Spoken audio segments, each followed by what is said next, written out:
안녕하세요. 오진경입니다. 오늘 이 시간에는 우리가 편입 논술을 준비하는 입장에서 이 하반기를 어떻게 알차게 이용할 수 있는지에 대한 얘기를 해보려고 합니다. 그래서 제목하에 하반기 학습 전략 이렇게 정리를 했고요. 그래서 편입 논술을 지금 시작해서 준비하는 친구들을 비롯해서 이미 겨울방학에 기초과정을 좀 공부를 했었다 하는 친구들도 같이 이제 학습 전략을 지켜보면서 이렇게 준비하면 되겠구나 하고 기억을 해두고 준비를 찬찬히 해두면 좋을 것 같아요. 그래서 내용들을 정리를 해보겠습니다. 첫째, 일단 편입 논술 어느 학교가 보는가 아주 기초인 이제 편입 논술을 준비하고자 하는 친구들이 아무래도 이제 들어야 되는 내용이겠죠. 그래서 내용을 놓고 보면 연세대학교, 경희대학교, 고려대학교 이렇게 세 학교가 이제 편입 논술을 보고 있다라고 기억을 해두면 되겠습니다. 그래서 세 학교를 지망한다면 당연히 편입 논술을 봐야 되는구나라고 생각해야 되겠죠. 두 번째, 이 세 학교의 편입 논술이 특징과 일정이 어떻게 되는지 알아보도록 하겠습니다.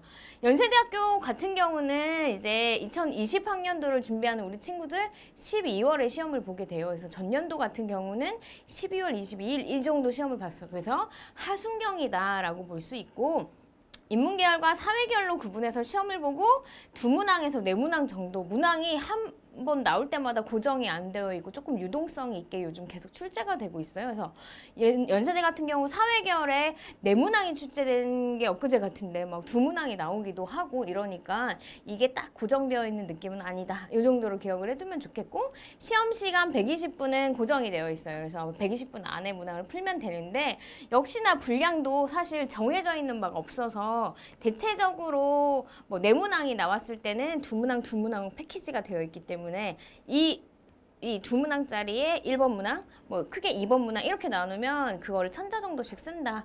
그래서 어쨌든 간에 120분 안에 총 한 2000자 정도의 분량을 쓴다. 이렇게 기억을 해두면 좋을 것 같아요. 그러면 고려대는 어떻게 나오는가 보면, 고려대 같은 경우는 이제 시행한 지 2년 차 됐고 이제 올해 3년 차잖아요. 그래서 2018학년도부터 시행을 했었는데, 그때 이제 나왔던 이제 문항들, 그 다음에 작년에 출제되었던 문항들을 토대로 내용을 얘기를 해보자면, 연세대 학교보다 한 일주 정도 빨리 시험을 봐요. 그래서 12월 중순에 본다. 작년에도 한 주 정도 빨리 봤어요. 그리고 인문계열과 사회계열로 구분이 되어 있고 두 문항 딱 고정이 되어 있어요. 아직까지는. 그리고 시험 시간 오후 80분입니다. 그래서 첫 해 나왔을 때 조금 다들 당황했는데, 두 번째 해 어쨌든 간에 분량도 조금 적은 편이고 이제 제시문 길이라든가 제시문 개수도 조금 차이가 있기 때문에 어쨌든 80분 안에 조금 수월하게 풀어볼 수 있다라고 기억을 해두면 좋겠어요.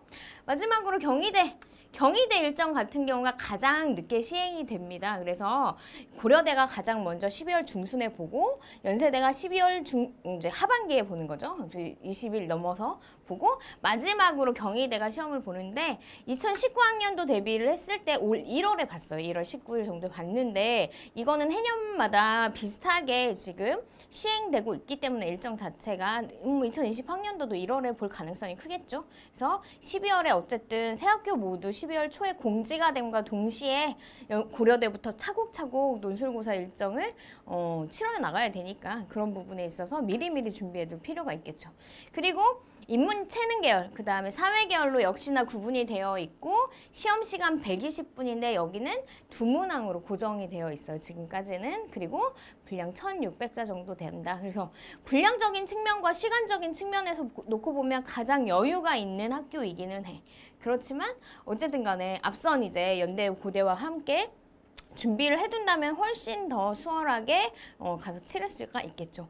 그래서 이 세 학교의 일정과 이제 시험 유형의 흐름을 살펴보면 80분이 됐든 120분이 됐든 그 안에 시간 안에 이제 1600에서 2000자 정도의 논술 문제를 풀기 때문에 답반을 써야 되기 때문에 시간이 아주 여유로운 건 아니에요. 그래서 논제가 물어보는 바를 명확하게 이해를 하고 제시문에서 착착착 찾아야 그치 시간 안에 답안을 완성할 수 있으니까 그런 부분에 있어 조금 연습이 필요하기는 하겠죠. 그래서 준비를 해둘 필요가 있겠다. 그리고 더해서 하나 더 뭐가 가장 중요한가? 놓고 보면 논술의 기본, 편입 논술의 기본을 전체적으로 다 익혀둔다면 내가 어느 학교를 지원하든 연세대를 지원하든 고려대를 지원하든 경희대를 지원하든 어느 학교든 가서 시험을 치를 수 있을 만한 기본적인 능력, 스킬 이런 것들이 갖춰질 수 있다라고 볼 수 있어요. 그래서 하반기부터 준비를 해둘 필요가 있는데 아까도 언급을 했지만 이미 겨울이라든가 아니면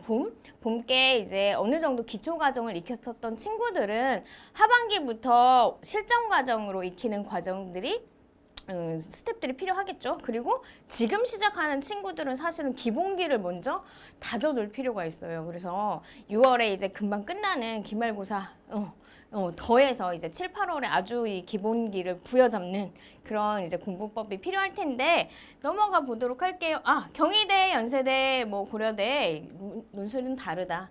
근데 기본 논제는 같다. 그렇기 때문에 아까도 말했지만 새 학교 유형 자체가 비슷한 부분과 차이 나는 부분이 분명히 있기는 하지만 그 내용 안에서 기본 논제 유형만 익힌다면 다 시험을 치러볼 수 있다라는 거. 그래서 이 기본 논제가 뭔가와 관련한 얘기들을 좀 해볼 텐데 연세대 같은 경우는 보면 지금 뭐 논제 유형이 자꾸 변하고 문항 개수도 변하고 조금 유동이 있는 그치 좀 이렇게 뭐랄까 약간 고정이 없는 그런 상황이기는 하지만 어쨌든 기본적으로 세제시문을 비교한다거나 뭐 두제시문, 세제시문, 작년에는 사실 네제시문 비교하는 것까지 문제가 나왔어요. 연세대에서. 그렇기 때문에 비교를 하는 제시문 개수가 다를 뿐 어쨌든 차이점을 쓰는 비교 논제가 출제가 되고 있고 그 다음에 표든 아니면 문학작품이든 자료를 분석하는 거 그 다음에 타당한지 않은지와 관련한 평가하는 문제를 연세대가 꾸준히 내고 있는데 고려대와 경희대도 그것에서 크게 벗어나지는 않는다는 거지. 다만 논제 자체 스펙트럼이 좀 커졌는데 고려대와 경희대 같은 경우는 요약 문제도 포함을 하고 있고 더해서 경희대는 방안 제시 문제까지 포함하고 있어서 이런 부분들에 좀 차이가 난다라는 부분들을 기억해 볼 수 있겠어요. 특히나 고려대 같은 경우에 시행했던 2018학년도 첫 해에 요약 문제와 비교 문제로 인문 계열이 나왔고 그 다음에 사회 계열은 요약 문제와 평가하는, 비판하는 논제가 나왔었어요. 그런데 19학년도에는 요약과 분석, 요약과 설명형 문제가 출제되었기 때문에 사실은 이 논제 유형 안에서 내가 공부를 탄탄하게 해둔다면 어떤 문제가 나오더라도 작년에는 비교만 나왔는데 올해는 평가가 나왔네? 이렇게 생각을 하면서 그냥 문제를 수월하게 풀 수 있다는 거지. 근데 기출 위주로만 공부를 하다 보면 작년에 나오지 않은 문제가 나왔을 경우 당황할 수밖에 없잖아요. 하지만 논제의 기본 유형을 다 익혀둔다면 그럴 소지가 적다는 거죠. 그래서 기본기를 먼저 다질 필요가 있다. 그게 7, 8월에 해야 되는 일이라는 거지. 논술을 처음 시작하는 친구들도 그렇고 아닌 친구들도 그렇다. 그러니까 논제 유형 익히는 게 논술에서 제일 중요한데 편입 논술에서 당연히 중요한 거. 그래서 하반기 학습 전략 역시 논제 유형을 익히는 것부터 시작하는 게 좋다. 실전에 기출문제를 위주로 문제를 풀다 보면 아까 뭐라고? 변화하는 논제 유형에 대처하기가 어렵다고. 그치? 그러니까 기본적으로 논제 유형 6개 내지는 8개 수업에 따라 좀 차이가 있겠죠? 이 유형을 익힌 다음에 실전 문제에 대비를 한다면 훨씬 기본적으로 기출되어 있던 것도 잘 풀 수 있을 뿐만 아니라 실전에 이제 되지 않았던 논제 유형도 수월하게 풀 수 있다는 거지. 특히나 고려대 같은 경우는 좀 그렇겠죠. 그리고 연세대나 경희대 같은 경우는 이미 출제되어 있던 기출들이 꽤 많이 있기 때문에 그 안에서 논술과 관련한 논제 유형들을 보자면 이미 우리가 배울 기본 유형들을 다 한 번씩은 훑었어. 그렇기 때문에 이미 기출에서 그것들을 다 공부할 수 있는데 고려대 같은 경우는 기출만 보면 그거를 다 이해하기 내지는 공부하기 어렵다는 거죠. 그러니까 기본 유형부터 좀 살펴볼 필요가 있겠어요. 그래서 많이 써보는 것보다 논술을 공부하는 친구들은 대부분 답안지 그러니까 원고지를 꺼내서 써보려고 하는 노력들을 많이 하는데 그것도 물론 중요하기는 하지만 많이 생각해보는 것이 더 중요하다고 말할 수 있어요. 이는 어떤 의미냐 하면 많이 써보는 거는 사실은 시간 안에 원고에 논제가 물어보는 것들을 써 내려간다는 거고 완성한다는 의미에서 되게 중요한 뭐 포인트기는 하지만 그 이전에 논제가 물어본 것을 정확하게 알고 있어야만 올바른 답안을 쓸 수 있다는 거지. 그래서 내가 아무리 잘 쓰고 명확하게 쓰고 시간 안에 답안을 완성한다고 해도 논제가 A를 물어봤는데 뭐 비교를 물어봤는데 요약을 한다면 그거는 사실은 올바른 답안이 될 수도 없고 점수를 좋게 받을 수가 없겠지. 평가가 좋을 수가 없겠지 당연히. 그러니까 우선 뭘 알아야 돼? 비교하라는 게 무슨 논제인지를 알아야 돼. 그러니까 논제 유형과 관련한 생각들을 많이 해두어야 어떤 논제, 똑같은 비교 논제여도 두제시문을 비교를 할 때와 세제시문 비교할 때 그리고 네제시문 비교를 할 때 그리고 똑같이 두제시문을 비교를 하더라도 비교 쟁점을 논제가 주었을 때와 주지 않았을 때가 분명히 답안에 차이가 있거든요. 그러니까 그런 부분들을 많이 생각을 해봐야 차이가 뭔지에 대한 고려를 좀 해봐야 좀 더 올바른 그치? 그리고 나서 내용적으로도 명확한 답안을 쓸 수 있다는 거지. 그래서 기초다 나 완전 이제 시작하는 단계다 이러면 정말 쓰는 것보다는 논제가 뭘 물어보는지 생각하는 게 더 중요하고 내가 기초는 이미 했고 기본 과정이다 라고 생각이 들면 어쨌든 간에 써보는 거가 더 중요해지는 시점이 되기는 했어요. 다만 이미 공부했던 게 조금 전이니까 그치? 조금 한 두세 달이라도 쉬었다면 논제 유형 자체를 다시 한번 리마인딩 해볼 필요가 있겠고 2달에 걸쳐서 논제가 물어보는 뭐 6가지 논제 유형이든 8가지 유형이든 공부를 했었던 친구들 반복 학습하면 훨씬 더 스킬이 좋아지고 훨씬 더 좋은 답안을 쓸 수 있어요. 그러니까 반복 학습 시작하는 친구들 반복 학습하기 좀 어렵지만 시간적으로 이제 기초를 이제 이수를 하고 마스터하고 넘어온 친구들도 기왕이면 한 달만이라도 7월 한 달만이라도 그치 논제형 다시 마스터하고 단기반을 듣더라도 그 다음에 이제 실전으로 넘어가면 훨씬 더 좋은 나 분명히 공부했는데 논술 정말 나한테 아닌 거 아니야? 이런 생각이 들지 않도록 그치 기본 한 번 더 그치 논제형을 익힌 다음에 넘어가면 좋을 것 같아요. 그래서 하반기 학습 전략 이렇게 생각해 보면 좋을 것 같아. 7월, 8월에는 논제 유형을 익힌다. 이거는 사실 기초 과정이기도 하고 기본 과정이기도 해요.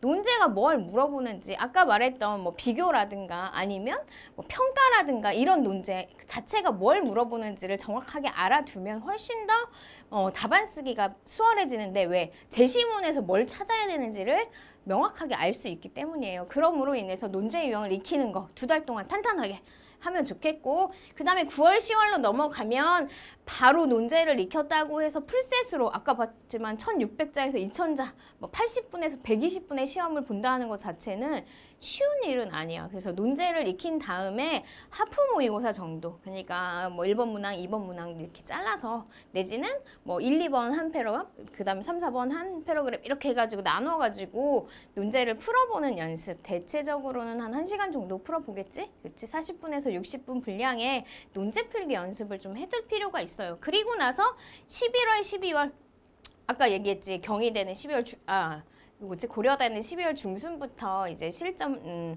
이제 논술 시험이 시작이 되는데 그 전에 탄탄하게 풀셋 모의고사를 풀고 그 다음에 준비를 한다면 훨씬 더 이제 기본기가 탄탄하게 갖춰져 있기 때문에 실전에 가서도 좋은 수월하게 답안 쓰고 나 요 정도면 잘 썼다라는 느낌을 받을 수 있는 그런 실력이 배영이 될 거라고 생각을 해요. 그리고 결과도 당연히 좋아지겠지. 그래서 하반기 학습 전략 이렇게 차곡차곡 체계를 갖추는 수업을 듣고 그 다음에 준비를 해두면 좋겠다. 그러면 우리 인문 논술 살짝 한번 살펴볼까요?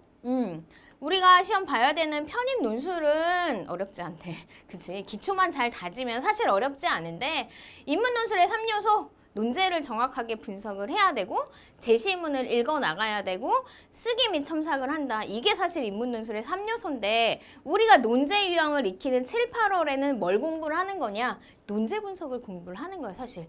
논제가 물어보는 바가 정확하게 뭔지 그리고 그 내용 안에서 요구사항 그러니까 기본적으로 조건으로 딸려있는 아이들이 뭔지를 구분해서 조건부와 진짜 물음보로 나눠서 그 부분에 대해서 공부를 이제 구분하는 공부를 좀 해야 내가 쓰는 답안에 명확하게 논제가 물어보는 바를 정리할 수 있다는 거죠. 그리고 두 번째 과정이 사실은 기본 과정에서 사고력이라든가 논증력을 키우는 제시문 읽기 과정이 있는데 사실 이제 하반기부터 시작하는 친구들 이 과정은 거의 스킵하기 마련이야. 왜냐하면 이것도 시간이 한 최소 3, 4개월은 걸려요. 그치? 사고력과 논증력을 키우려면.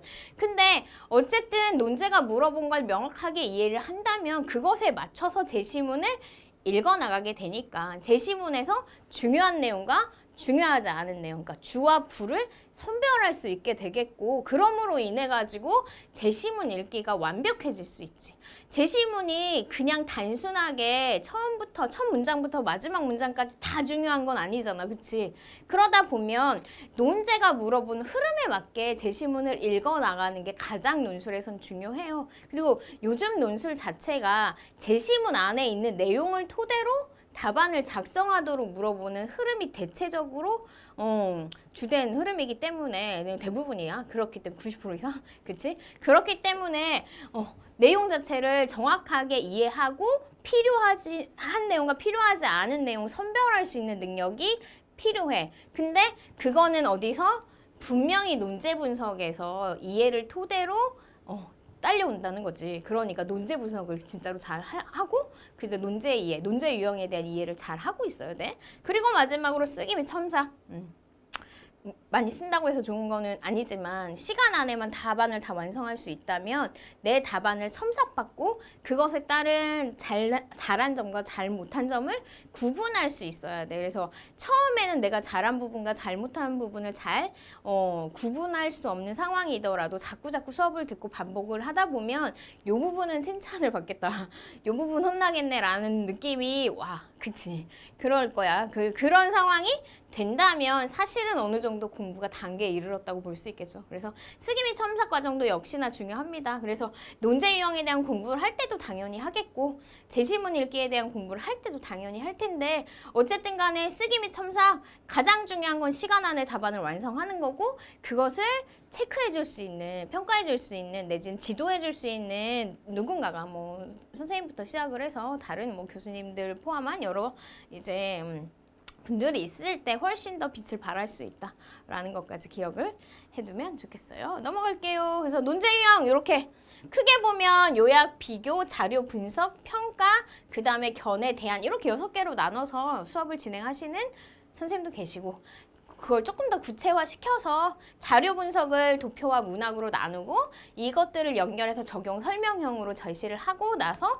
적용 평가형을 또 구분해서 설명하면서 이제 수업을 진행하시는 교수님들도 계신데 크게 보면 이렇게 8가지 카테고리로 공부를 하면 돼요. 그래서 논제 유형은 요약하세요, 비교하세요, 그 다음에 뭐 분석하세요, 그 다음 평가하세요, 그 다음에 견해 쓰세요, 대안 제시하세요 이런 식으로 구분을 할 수 있는데 아까도 봤었잖아요. 그쵸? 연세대는 뭐 비교나 분석이나 뭐 평가 같은 거 많이 나오고 고려대하고 경희대는 요약도 등장하고 그치? 경희대에는 대안 제시도 등장하고 이렇다는 거잖아. 그래서 이 큰 논제 유형의 흐름만 익히고 있으면 비교는 뭘 물어보는 거야? 평가는 뭘 물어보는 거야? 견해는 뭘 물어보는 거야? 이런 얘기만 알고 있으면 그것에 해당하는 개요의 틀을 내가 가지고 있으면 훨씬 수월하게 문제 접근할 수 있고 그럼으로 인해서 보다 더 올바른 답안을 쓸 수 있다는 거지. 제시문 선별도 잘 되고. 그치. 그러니까 이제 논제의 기본기부터 잘 다지고 나서 이제 제시문 분석하고 이해하고 그 다음에 쓰기 첨삭하는 흐름으로 공부를 해두면 좋겠어요.